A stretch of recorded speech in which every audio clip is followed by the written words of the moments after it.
Embers will then cook those boards that are up there. You know, very old ride here. So very, very, pieces falling off here off the west side, just collapsing. You can see right there. I'm going to move back around to the west side so we can get a size of that gap. But what just a big chunk of it just let go and crashed down to the ground.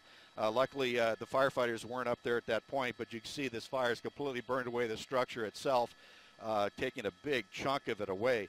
And as I said, the one truck down there with a ladder pipe working on it, as well as the 3 engines dumping this, what they call wet water onto it, trying to snuff the flames to kill the embers, to try to keep this thing from smoldering and cooking off again.